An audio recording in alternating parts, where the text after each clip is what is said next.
শুভ সকাল বন্ধুরা, সবাই কেমন আছো? আশা করি সবাই ভালো আছো। আমিও ভালো আছি তোমাদের আশীর্বাদে। বন্ধুরা, আজকে আমি সকাল সকাল বসে গেছি খাবার নিয়ে। সব কাজকর্ম শেষ করে দিয়েছি, দিয়ে এবার বসে গেছি খাবার নিয়ে।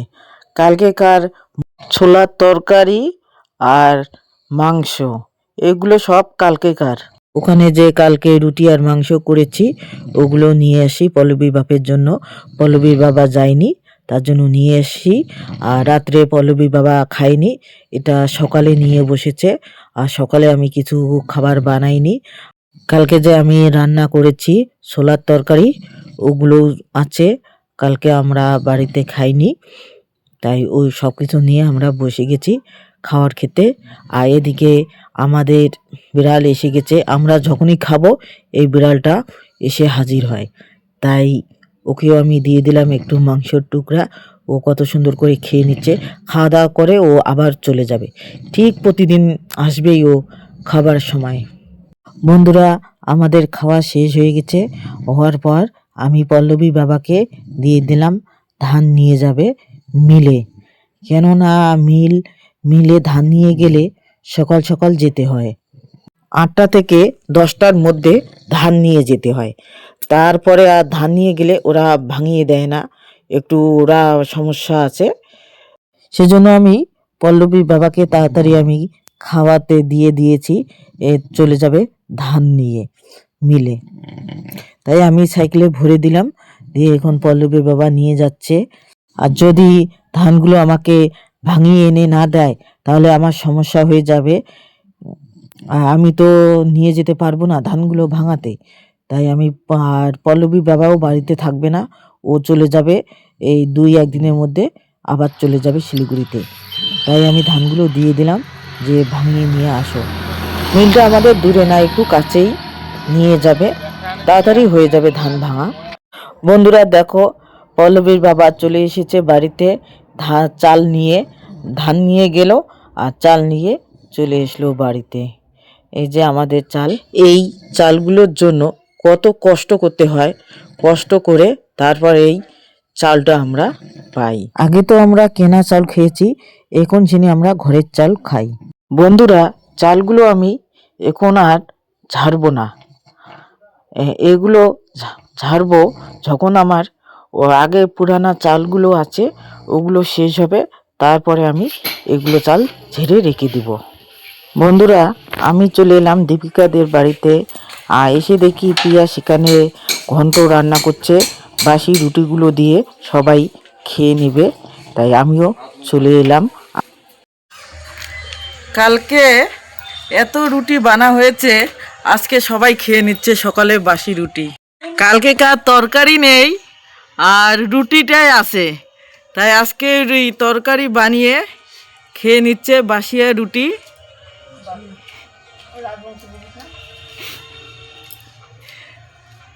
কিরে, রুটিটা কেমন হচ্ছে?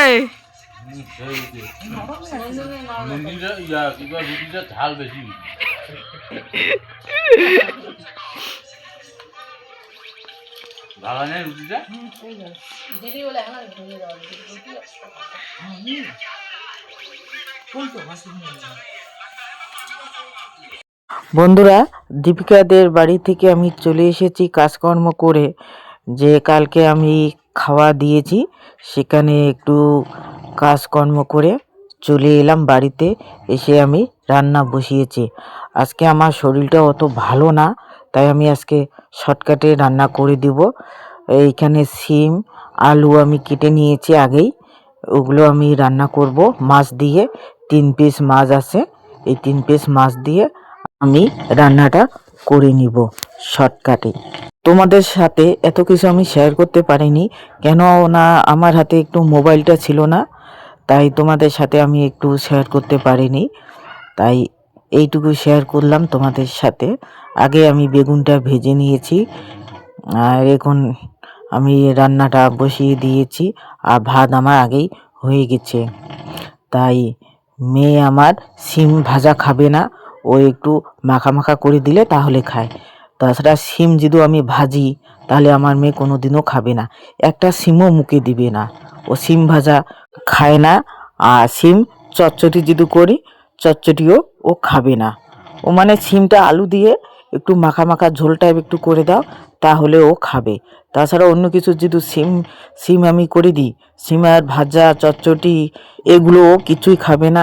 সিম একটু মাখা মাখা করে দিব, একটু ঝোল টাইপ করে দিব, আর সিম সিদ্ধ, এই দুটো ও খাবে। ও এই দুটো প্রিয় জিনিস, সিম সিদ্ধ আর একটু আলু দিয়ে ঝোল করে দিব, তাহলে ও খাবে। সিমার এই দুটো তরকারিও খাবে, সিদ্ধ আর ঝোল। তাছাড়া ও অন্য তরকারি বানিয়ে দেই, ও খাবে না। বন্ধুরা, আমি রান্না করতে করতে তোমাদের সাথে অনেক কথা বললাম, আর এদিকে আমার তরকারিটা হয়ে গেছে, এবার আমি নামিয়ে নেব।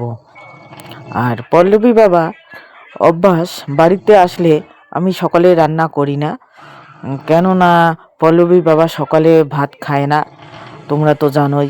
ও সকালে ভাত খায় না, একবারে ও ও 2টার দিকে ভাত খেয়ে নেয়, আর ভাত খায় না।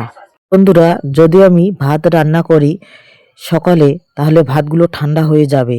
আর পল্লবী বাবা সবসময় গরম জিনিস খাওয়া পছন্দ করে, তাই আমি আর সকালে ভাত রান্না করিনি।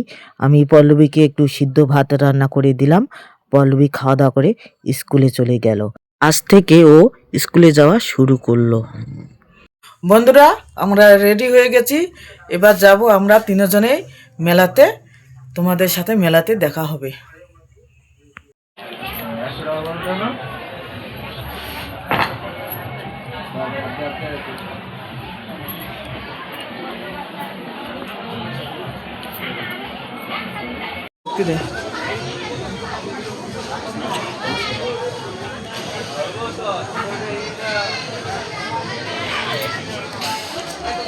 বন্ধুরা, আমাদের বাড়ির পাশেই, বেশি একটা দূর না, বাজারে এই মেলাটা প্রতি বৎসরে হয়, তাই আমরা প্রতি বৎসরে যাই এই মেলাতে। আর পল্লবীর বাবাও চলে আসে এই মেলাতে, এসে ঘুরে, মানে আমাদের বাড়ির পাশেই তো, সেই জন্য পল্লবী বাবাও চলে আসে শিলিগুড়ি থেকে এই মেলাতে। এই মেলাতে একটু ঘুরবে, আনন্দ করবে, সেজন্য পল্লবী বাবা চলে আসে। কিন্তু আমাদের কাছে আজ পাচ্ছেন হোলসেল পাইকারি দামে এক ধরনের শাখার দাম মাত্র 100 টাকা। মনে রাখবেন, বিক্রিত শাখা ফেরত দেওয়া হয় না। একবার দেখুন, দুবার দেখুন, বারবার সংগ্রহ করুন। শাখা শাখা শাখা। বন্ধুরা, আমরা অনেক ঘুরেছি, আর বেশি আমরা ঘুরবো না। মানে যে ঠান্ডা পড়েছে, এই ঠান্ডাতে যদি বেশিক্ষণ আমরা থাকি মেলাতে, তাহলে কালকে আর উঠতে হবে না বিছনা থেকে, বিছনাতেই পড়ে থাকতে হবে।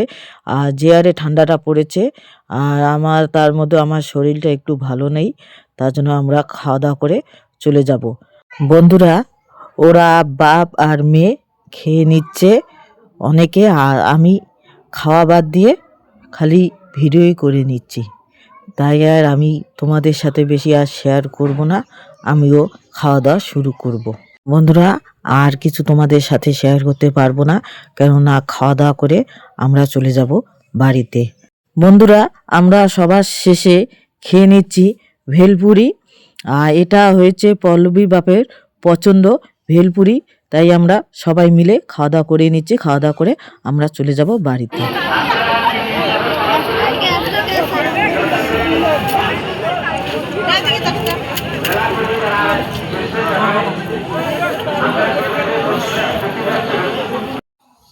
এই যে আমরা মেলাপুর থেকে আসার সময় কিনে নিয়ে এসেছি, এই যে জিলাপি, আর এই যে ঝুড়ি ভাজা, আর এটা কি, আর এনেছি, এগুলো কি এনেছি।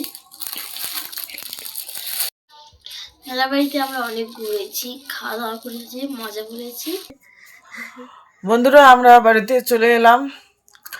যে ঠান্ডা পড়েছে মেলা বাড়িতে, আর বেশিক্ষণ আমরা থাকলাম না, তাই আমরা চলে এসেছি বাড়িতে। এসে বাড়িতেও ভাত রান্না করিনি, এখানে নিয়ে এসেছি কিছু, ওগুলি খেয়ে নেবে। আর মেলা বাড়িতেও আমরা অনেক কিছু খেয়েছি, তাই আর আমি ভাত রান্না করব না। এত ঠান্ডা পড়েছে বলার মতো না। সবাই ভালো থাকবেন, সুস্থ থাকবেন। ভিডিওটা আমি এখানেই শেষ করলাম।